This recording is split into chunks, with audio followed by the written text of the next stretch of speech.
안녕하세요.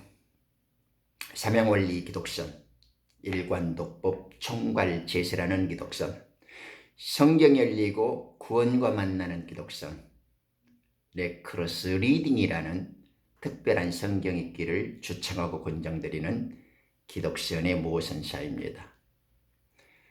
오늘 한 날도 주님의 은혜 가운데 평강하시고 승리한 날을 구가고 계십니까?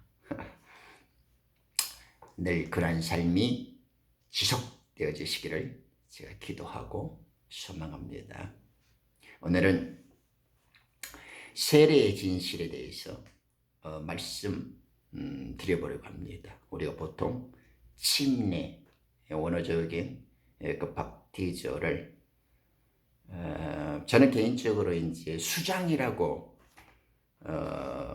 옮겨서 이제 말을 합니다만은, 그래도 기존에 여러분들은 이제 세례나 침례라는 말에 좀 익숙해지실 거라고 생각해요. 그래서 저는 이제 개인적으로 수장이라는 말을 자주 사용하지만은, 그래도 혼동을 좀 줄이기 위해서 저도 세례나 침례라는 말로 이 시간에는 조금 같이 사용해 보려고 해요. 그래서 혹시 제가 침례나 수장이나 세례라는 말을 사용하더라도 동일한 뜻으로 조금 이해하시면 더 좋을 것 같아요.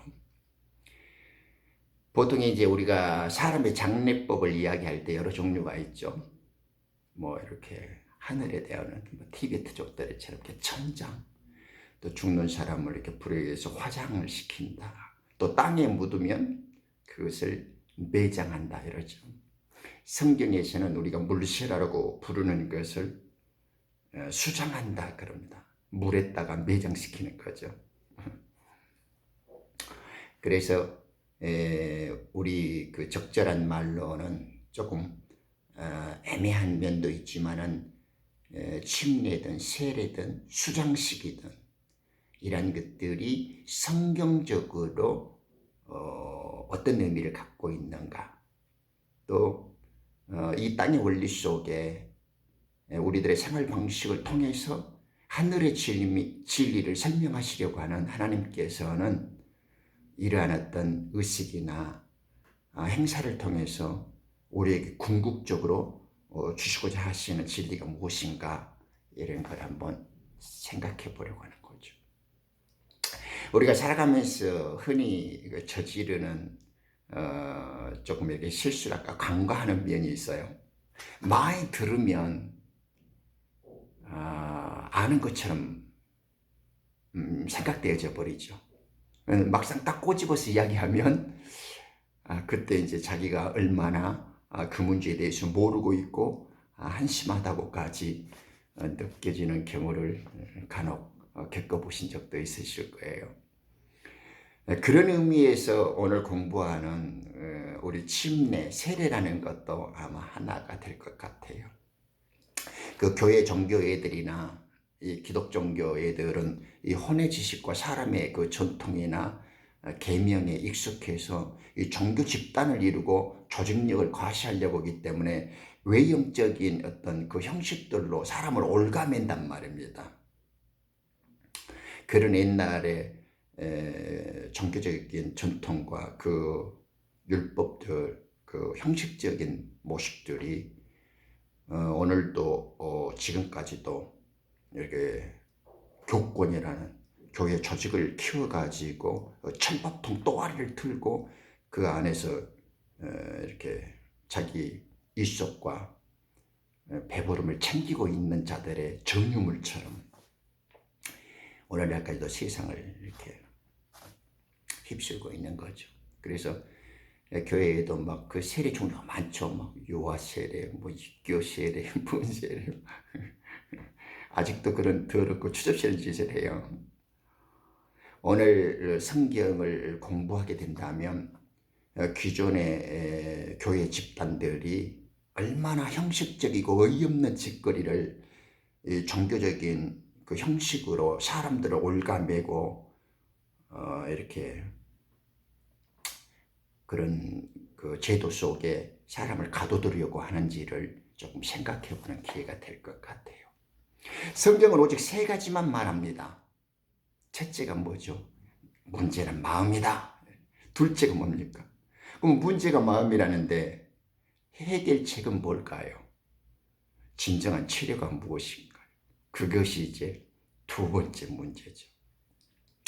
세 번째, 이 문제가 있고 해결책을 이제 이야기한다면 반드시 그 해결은 성령님, 그 진리의 영에 의해서 해결되어질 수 있고, 세 번째는 어떻게 처리한가에 이제 귀결되어집니다. 그래서 성령님께서 그 문제를 해결해 주시기 위해서 구원이라는 이름으로 우리에게 오실 때 우리에게는 이제 세례를 행하신다. 즉 너희를 죄에 대해서 죽게 만들고 우리의 죄 사함을 이루는 거죠. 회개를 통하여 구원을 완성시킬 것이다. 그래서 이 완성된 죽음, 즉 우리가 세례라고 부르는 물속에 빠져서 우리가 죽음을 경험하게 되어질 때 다시 그 죽음 속에서 피어나는 부활 생명을 얻게 하는 방식으로 성령께서는 우리에게 죄의 구원의 문제를 해결하시고 그 완전한 치료, 완성된 죽음을 통해서 부활 생명을 낳게 하시는 그 권능을 우리에게 베풀어 주고 계신다는 거죠. 이 세 가지, 마음의 문제다, 해결책은 진리의 영이신 성훈님이시다. 그리고 성훈님의 치료책, 그 구원의 방법은 우리를 죄에서 끌어내는 육체의 죽음을 완성시켜서 그 죽음을 심어서 부활 생명으로 꽃피워낸다, 이겁니다. 간단하죠. 이 세 가지 텍스트를 기본으로 딱 입력하신 다음에 다음 세 가지 스토리를 들려드릴게요.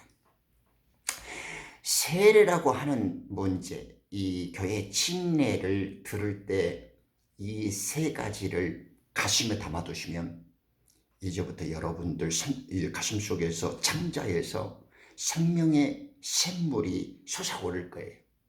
사마리아 여인에게 약속했던 내가 주를 물을 마시는 자는 내 창자에서 영생으로 이끌어가는 생명 샘물이 솟아나는 생명의 우물이 될 것이다 라고 말하죠. 그러니까 이 세 가지 스토리를 꼭 기억하시면 이 세례가 흔한 것 같지만은 얼마나 귀한 말씀인가라는 성경적 진리를 생명적으로 알게 될 것입니다. 자, 첫째, 우리 이제 기독선을 공부할 때는 제가 레크로스 리딩이라는 말을 가끔씩 하잖아요. 그러니까 성경은 우리가 율법의 첫 유언의 법이든 복음의 법이든 예수님의 가르침이든 엑기스는 예수님의 가르침입니다. 비유로 계시던 49가지의 주님의 교훈들이 있죠. 예수님이 직접 가르치시는 왕국의 비유로 계시던 비밀의 말씀들. 그러니까 그걸 텍스트로 해서 첫 유언과 새 유언을 보고 사도들의 설명을 이제 들으면 계시록이 열려가는 패턴들을 가지게 되는 거죠. 그래서 예수님이 직접 이 세례에 대해서 완벽하게 우리들에게 교훈을 주신단 말입니다. 그래서 세례를 배울 때 이 세 가지 스토리를 한번 가슴에 화살처럼 한번 딱 꽂아보란 말입니다. 마치 망치로 뒤통수를 맞듯이 세를 통해서 우리에게 주시고자 하는 이 진리의 놀라운 말씀을 심장에 한번 꽂아봐야 된단 말입니다. 그래서 이 세 스토리를 좀 기억하시라고요. 첫째가 요한복음 1장 그 31절에서 33절에 보면 이제 그 타락한 그 율법의 시대에 이스라엘 백성들, 유대 족속들이 모든 불순종과 폐역의 길로 돌아서죠.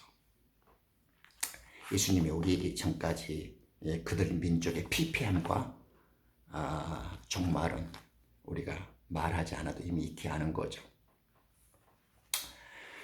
그때 그들을 회개케 하려고 하나님께서 보내신 우리가 잘 아는 주장자 요한, 세례 요한이 이제 출몰합니다. 그가 이제 백성들에게 소개합니다. 바리새인들이 물어보죠.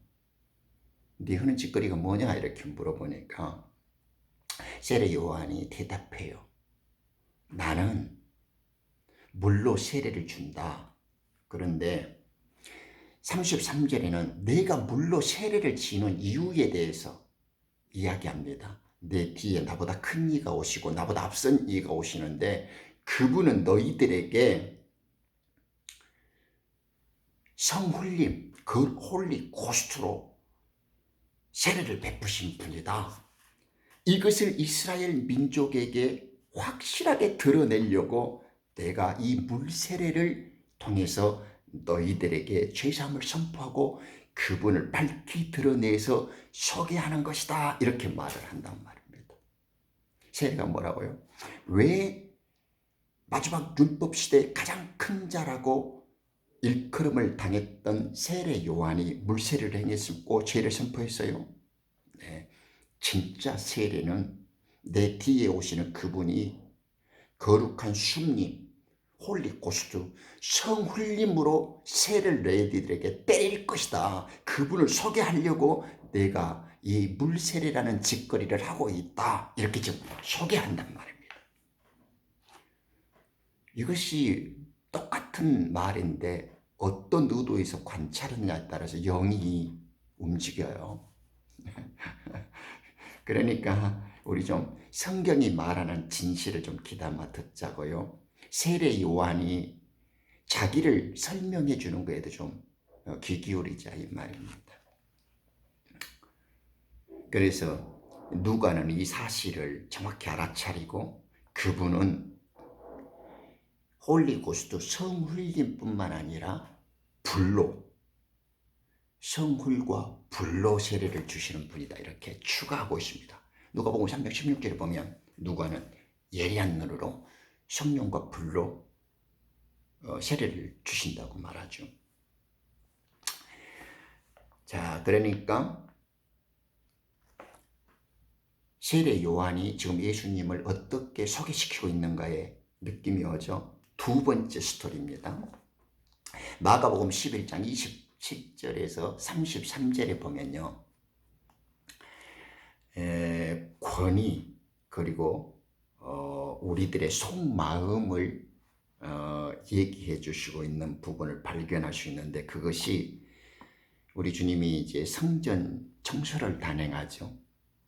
그 오늘날도 음란과 섹스와 이 장사치들 구원을 들먹거리고 성경을 갖고 있지만은 우아하고 세련된 종교와 교양과 성경 수필을 만들어서 이 짓거리는 천한 놈들이 하는 짓거리처럼 그 당시에 이 바리새인들이나 제사장들이나 서기관들 이런 애들이 그 교회를 장악하고 하나님의 전을 더럽혀 왔단 말입니다. 그래서 그런 전은 이제 필요 없다라는 거 그리고 진짜는 안을 청소해야 된다라는 겁니다. 그래서 주님이 성전 정화를 단행하셨어요. 막 이렇게 채찍 갖고 때리고 그 환전상들의 돈깨를 엎어버리고 막 이러잖아요. 그런데 이 간사한 놈들이 자기의 밥통 밥그릇이 파괴되어지고 자기의 알량한 체면과 권위가 떨어지니까 예수님께 대든단 말입니다. 도대체 네가 무슨 권위로 이런 일을 행하느냐? 누가 이런 일을 지시했느냐? 누구에게 이 권세를 받아서 행하느냐? 이렇게 따져든단 말입니다. 그런데 예수님이 이 간교하고 간사한 작자들의 의도를 잘 알고 계시기 때문에 다소 뜬금없고 엉뚱한 대답을 하세요. 직접 대답을 안 하시고 참 우리 예수님의 지혜와 권위와 이 능력이 참 가슴 먹먹하게 만들 때가 있는데 이 이들에게 이제 대답을 하는데, 나가 그러면 이 대답하기에 앞서서 너희들에게 하나 묻겠다. 요한의 세례가 하늘로부터서 오냐 아니면 사람에게서 난 거냐 이렇게 물어요. 그걸 대답해봐라. 그러면 나도 무슨 권세로 이 일을 행하는지 너희들에게 대답해 줄게. 이렇게 예수님이 대답을 하세요. 그런데 이 거짓 종교인들, 이 귀신의 탈을 쓰고 늑대의 몸으로 위장된 이 뱀의 후예와 가라지 자식들이, 이놈들은 누가의 예민한 관찰에 비하면 세례 요한의 침례를 받지 않는다는 자신의 거울을 슬러서 이들은 세례를 받지 않는 놈들이라고 기술이 되어 있어요. 잘 체크를 하셔야 돼요. 지금은 교회 탈출 시대, 종교 파괴 시대입니다. 그런 더러운 애들한테 붙잡혀 있으면 영의 진리를 놓치게 되어지고 다시 오시는 주님을 제대로 준비하지 못한단 말입니다. 지금은 교회가 원수고 세상 밭의 단이라고 부르는 것들이, 이 강교한 도둑놈들이 우리들의 생명을 유린하고 있단 말입니다. 아주 교묘하게 눈치채지 않는 방법으로. 그러니까 그들이 지저대고 내뿜어대는 말들을 성격이 진리적으로 분별해서 하나님의 참 말씀이 살아있고 영원한 복음이 완전히 해석되어지고 깨달아지는 것으로 탈출하셔야 된다 이 말입니다. 그러니까 얘들이 대답을 못해요. 그런데 이 간교한 놈들에게 예수님이 세례를 이야기한단 말입니다. 세례. 이상하죠? 이 느낌이 온가요? 예수님은 직접적으로 표현은 하지 않지만은 하늘로부터 온 권위를 말씀하고 계시고 있고, 결국에는 속마음, 성전을 청소했다라는 것은 안이 바꿔져야 되고 안이 깨끗해야 돼야 되잖아요. 전이 더러워져 있으니까. 예수님 자신이 성전이시잖아요. 하늘 성전. 하나님의 전이 더러워지고 오염될 수가 없죠. 거룩하신 분인데. 이 질그릇 속에 보배를 담으니까 우리는 토기장이 하나님께서 도자기를 빚듯이 우리를 생명으로 완성시키려고 우리 안에 생명을 담아두신단 말입니다. 그래서 그 안을 깨끗게 해야 돼요. 안이 깨끗게 되어지는 방법을 세례, 요한의 세례를 빗대어서 지금 이게 반대로 물어주시고 계는 것인 거죠. 그러니까 지금 두 번째 스토리에서 속마음을 물어주시고 있다는 걸 느낄 수 있죠. 아, 세례가 권위와 우리들의 마음의 문제를 지적하시고 있구나, 이런 겁니다. 첫 번째 세례 요한의 메시지는 성령과 불로 세례를 행하시고 내 뒤에서 하늘로부터 오시는 그분이 있다라고 지금 마음의 불세례, 성훈림의 세례를 가르쳐 줬는데, 두 번째 스토리에서는 권위와 문제와 이것이 마음의 문제라는 것을 가르쳐 주고 있습니다. 예수님 자신이. 세 번째 스토리를 들려드릴게요. 세 번째 스토리는, 이것은 죽음으로 완성되어진 새 유언, 우리가 복음이라고 부르는 이야기죠. 마태복음 20장 그 20절에 보면 세베대의 두 아들이 나와요. 유명한 이야기죠. 세베대의 어머니가 자기 아들의 그 좌우 보좌에 한 녀석은 오른편, 다른 아이들은 왼편에 좀 해주라, 이렇게 짜웅하는 장면이 나오죠. 그런데 이제 마태복음에는 어머니 이야기는 하지 않고 이제 두 아들의 요구사항만 나옵니다. 그러니 예수님이 그 두 아들에게 그래요. 너희들은 너의 구하는 것을 알지 못하는구나, 이래요. 그러니까 이 아직 성령의 영으로서 왕국의 비밀을 그 계시한 것들을 잘 몰랐던 이 제자들은 예수님의 그 우편 보좌와 좌편 보좌의 영광된 그 개념들을 영적으로 이제 못했던 시기니까 자기가 이제 형제들이 그 자리를 가야 되겠다라고 이제 생각을 했겠죠. 그 영광된 자리를.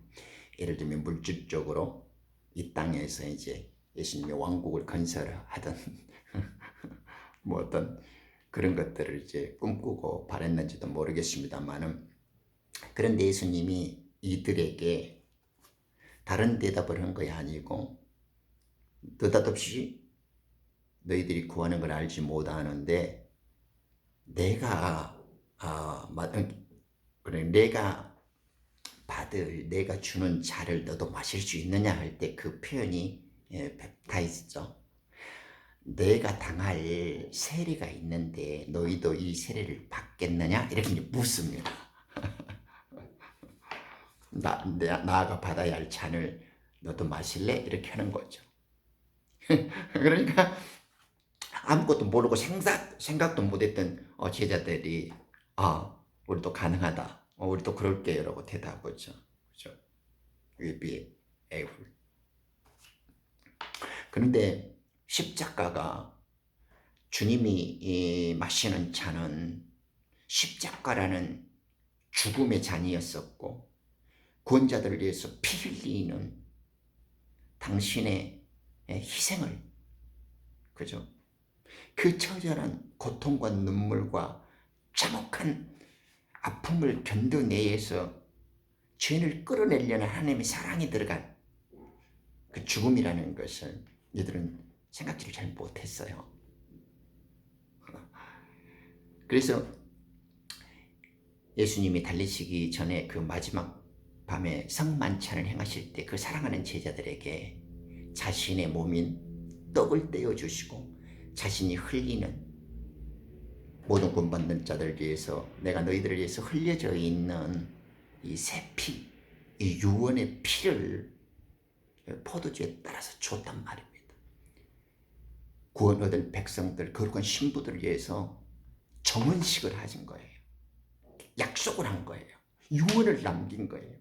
내 피, 내 살을 먹고 마시는 자는 내가 다시 올 때 거룩한 신부로 그리고 부활 생명으로 하나된 하나님의 왕국을 처음 개겠던 것부터 그 공동 상속자로서 그 영광을 너희와 함께 주고 나누겠다. 이렇게. 그런데 그 영광된 보좌, 하나님이 주시고자 하는 창세전부터 마련한 그 영광을 얻어야 되겠다고 말하는 이 제자들에게 예수님은 나의 잔을 너희도 마실래? 라고 세례를 이야기해 줍니다. 내가 받는 세례를 너희도 받을 수 있겠니? 이렇게. 그러니까 주님이 말씀하시는 세례는 완성된 죽음, 죄를 끊어내고 이 죄된 성경에서 육체의 몸이라는 말은 죄 덩어리죠. 죄를 상징하는 단어인데 육체의 죄를 끊어내는 것이 바로 이 육체라는 죽음을 통해서 죄를 끊어내는 것만이 부활 생명으로 가는, 구원으로 가는 완성이다라는 것을 지금 말씀해 주시고 있는 거예요. 간략히 다시 한번 정리할게요. 세례와 침례와 이 성흘림의 수장, 우리가 보통 성령의 세례라고 말하는 것이 이 세 스토리, 예수님이 가르쳐준 세 스토리에서 탁 하시면 화살처럼 막 맞아야 돼요. 네. 날카로운 칼이 푹 찔러도 플리크 된다는 거예요. 심장 속으로 단검이 쑥 들어오듯이 예수님의 가르친 이 말씀이 이런 것을 침례나 세례라고 하고 나고 슉 칼이 들어와요. 예수님이 성흘림, 불의 말씀과 우리가 성령이라고 말하는 이 성경의 성령이라고 워낙 이 기독 종교와 이 더러운 이 마귀의 뱀의 혀들을 가진 놈들이 성령이라는 말은 성경에 잘 안 나와요. 성경 정확히 보면 그냥 더 스피릿과 홀리 스피릿가 90번을 나오지 성령이라는 말은 거룩한 대문자를 2번 오고 작은 소문자를 약간 펴낸 거 총 7번 넘지 않습니다. 아무 때나 갖다 성령이라고 붙여버린 이 더러운 놈들의 뱀의 혀를 조금 주의할 필요가 있어요. 내가 누누이 강조하고 있다는 걸 가끔 보시는 분들은 알죠. 성훈림이라고 내가 왜 강조를 하냐면 조금 이따가 간략하게 약간 설명드리겠습니다만은 하늘에 계신 하나님이 내 속에서 살아주신 하나님, 예를 들면 내 딸이 저 집에 며느리로 시집 갔어요. 그런데 그 집 가서 대감에 마님이 되어 있는데 내 딸이라고 해서 막 부릅니까? 그렇지 않잖아요. 그래서요, 성훈림이라는 성훌 거룩한 수음의 세례를 행하시는 분이 예수님이다라는 걸 합니다. 그리고 이것은 마음의 문제라는 것. 그리고 예수님은 세베대 아들에게 교훈하셨던 것처럼 죽음으로 완성된다라는 것을 세계를 정확히 가르쳐주고 있죠. 그것이 이제 레크러스 리딩에서 예수님 중심으로 말씀을 파악해봤고, 그러면 직접 배웠던 사도들은 조금 더 자세하게 친절하게 이 예수님의 세례, 성령의 침례를 약간 이제 확장시켜서 이렇게 우리들에게 풍부하게 가르쳐 주세요. 완성된 죽음만이 부활을 낳는다라는 것, 그것이 지금 우리가 침례 세례에 대해서 저의 표현으로 수장에 대해서 물에 매장되어지는 겁니다. 우리의 육체, 우리의 죄를 물에 죽여버리는 것을 수장식이라고 그러죠. 그래서 유대인들은 사실 물의 민족입니다. 사막과 황야에서 살았지만은 얼마나 물의 필요, 물의 중요성, 물이 곧 생명이라는 것을 뼈저리게 오랜 세월 겪고 배웠어요. 물을 배운 민족, 물이 없지만 물에 대해서 가장 잘 배우고 절실했던 민족이 이스라엘이죠. 그래서 성경의 시작은 물로 시작해서 물로 끝납니다. 그래서 성경에는 온통 물, 샘, 이를 장막에서의 의식, 또 우리가 이렇게 역사적으로 홍해바다, 또 이렇게 요단강 이런 것들 다 이야기하잖아요. 모두 물 이야기라는 거 너무나 저보다 여러분들이 더 잘 알죠. 그렇게 이 절실한 물 이야기를 통해서 무엇을 말하고 싶어서 그러냐 이 말이에요. 그죠? 하늘 성전이신 예수님 안에서 흘러나오는 이 생명샘물, 그죠? 예수님은 성전이니까 우리들을 살리기 위해서 당신의 새 유언이라는 생명샘물을 만들어 주신단 말입니다. 우리에게 주시고자 하는 예수님의 생명샘물을 우리는 이제 성훈림, 성령님이라고 부르는 거죠. 진리의 영. 그것을 우리가 받아들일 때 그 진리의 영이 우리에게 오신다. 그분을 우리는 이제 보혜사라고 부르기도 하죠. 자, 이런 깊은 진리를 소리 없이 보여주는 가장 강력하고 귀중한 책이 있죠. 요한복음이에요. 저는 수도 없이 수십 번, 수백 번 요한복음을 봤지만은 볼 때마다 새롭고, 볼 때마다 눈물 나고, 볼 때마다 하나님의 사랑과 지혜와 능력이 이렇게 흡입되고 이렇게 내 가슴 안으로 이렇게 충만히 흘러 들어오는 것 같아요. 요한복음을 잘 보면요, 1장에서 세례 요한이 내가 물러주는 것은 너희들에게 소개할 성훈림과 이 불로 세례를 주시는 분을 소개하고 싶어서 이스라엘에게 밝히 보여주려고 내가 세례를 한다. 이렇게 소개를 해요. 그런데 2장에서는 가나 혼인잔치가 나오죠. 너희들이 생각하는 그런 물이 아니야. 이 진노의 물, 너희들이 생활하면서 그냥 세수하고 목마를 때 먹는 그런 맹물이 아니다 이 말이에요. 진짜 물은 뭐냐? 십자가에서 흘러내리는 핏물. 너희를 위해서 이 죄된 땅을 적시고 씻어버리는 예수님의 십자가의 핏물. 이 피맛을 알아야 된다 이 말입니다. 너희들이 살라고 육신의 배를 채우는 이런 맹물 처먹지 말고 진리의 영생으로 가는 생명샘물인 십자가의 핏물을 먹어야 된다. 핏물을 마셔야 된다. 그것을 새 포도주, 새 유언이라는 말로 우리는 설명하잖아요. 그것을 2장에서 이 핏물을 먹고 마시는 놈들이야말로 내 혼인잔치에 들어온 하나님의 아들들이요 거룩한 신부들이다. 이렇게 지금 말씀하고 계신 거예요. 3장을 딱 넘기면 니고데모가 나오죠. 그러면 어떻게 하나님의 핏물을 마실 수 있고 어떻게 하나님의 사람으로 가야 됩니까? 그 핏물을 제대로 마시는 방법은 어떻게 해야 됩니까? 3장에서는 그런 많이 배우고 세상에서 똑똑한 척하고 한 자리 높았는 대로 영적으로 암울한 하나님의 진리를 하나님이 가르치지 않으면 세상 헛된 놈들의 모습은 욕꼬라지를 못 면한다라는 대표적인 인간 군상의 모델을 하나 세워가지고 니고데모라는 사람을 통해서 그래서 진리의 영이 오시면 너희들이 새롭게 태어나는 것밖에 없다. 그 새롭게 태어나는 방법이 물로 성령으로 태어나는 것이다. 성훈님이 우리의 진리의 영으로 오실 때 예수님이 가르치신 그 왕국의 진리의 말씀을 받고 영접하게 되어질 때 너희는 새로 태어난다. 즉 창조의 말씀, 이 영생을 주는 생명샘물이 우리들을 죄를 끌어내고 예수님이 주시는 생명의 샘물을 받아 먹을 때 우리의 영적 생명이 새롭게 태어나는 것이다 라고 가르쳐주는 거예요. 물리학이죠.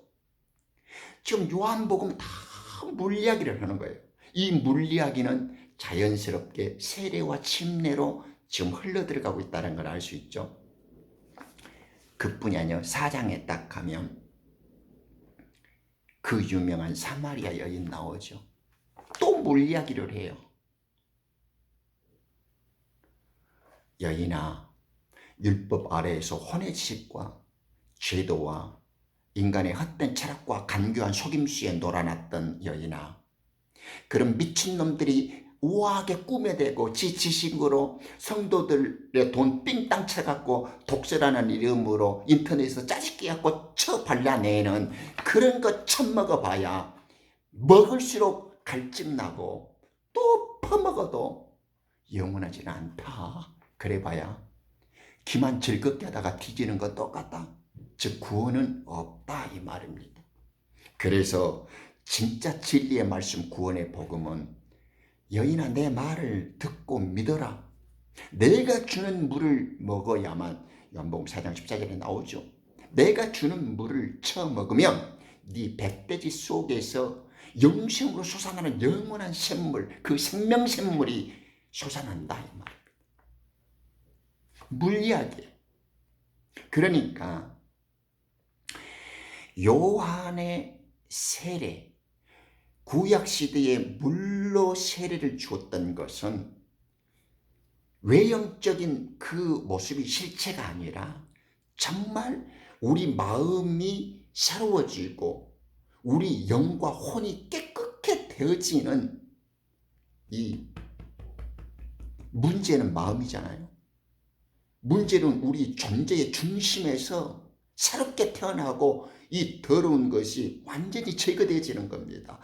그 세례는 오직 예수님이 행하시는 성흘림이라는 그 세례밖에 없다. 지금 이 말씀 하시는 거예요. 그래서 진짜 죄를 씻는 것은 머리에다 물 몇 개 찌끄러 갖고 헛을 떠드는 것이 아니라 예수님께서 주시는 진리의 영을 받아들이고 그 주님이 가르쳐 주신 왕국의 비밀한 말씀들, 그 아버지의 뜻을 우리가 믿음으로 수용하고 그것을 제대로 깨닫고 깨닫게 되어질 때, 진리의 영을 통해서 밝게 해석되어지고 풀어주실 때, 아멘으로 화답할 때 우리 속에서는 정말 우리의 선한 양심이 회복되어지고 우리의 양이 주님이 원하시는 거룩한 전으로 만들어지는 거예요. 그래야 그 거룩하신 분이 우리 속에 찾아오실 수 있고 우리는 그때 하나님의 점으로 세워지고 우리가 예수님처럼 거룩한 성전이 되는 겁니다.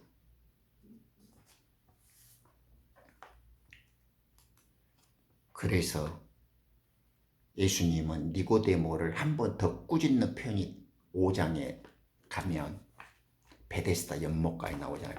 38년 된 율법 하에서 광야에서 떠돌아다니면서 아직도 눈에 보이는 연못에 들어가려고 노락질을 하고 그 헛짓거리를 하는 놈들한테 예수님은 간단하게 말하죠.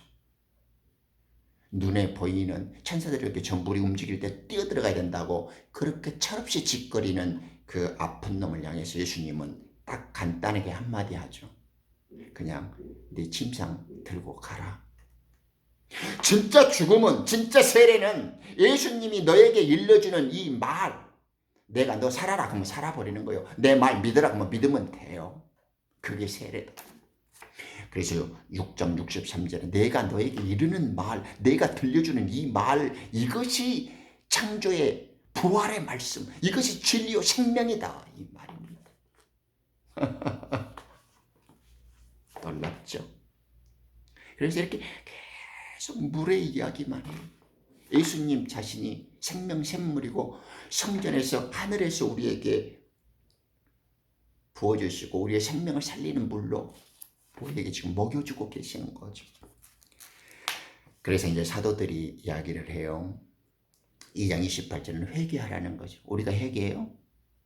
뭐 내가 바꾸고 며칠이고 금식하고 작정 거두면 내 죄가 떠났고 내가 구원받았습니까? 그런 개짓거리는 아무 상관도 없어요. 예수님이 들려주시는 언어를 진리의 영으로 잘 들어야 돼요. 그것이 눈 뜨고 우리 귓구멍이 열리는 길이에요. 제발 그래야 회개와 세례가 행해집니다. 성령님께서 하신다니까요. 오로지 우리의 존재라는 것은 성령이 오셔서 우리를 살리고 우리의 죄를 죽이는 것밖에 없다고 생각해야 됩니다. 22장 사도행전 22장 16절에는 이 세례가 죄를 씻는다고 말합니다. 10장 47절에는 모든 믿는 자에게 차별이 없죠. 공평합니다. 18장 8절에는 마음으로 믿는 것들을 공개적으로 여기서 표시를 하는 거죠.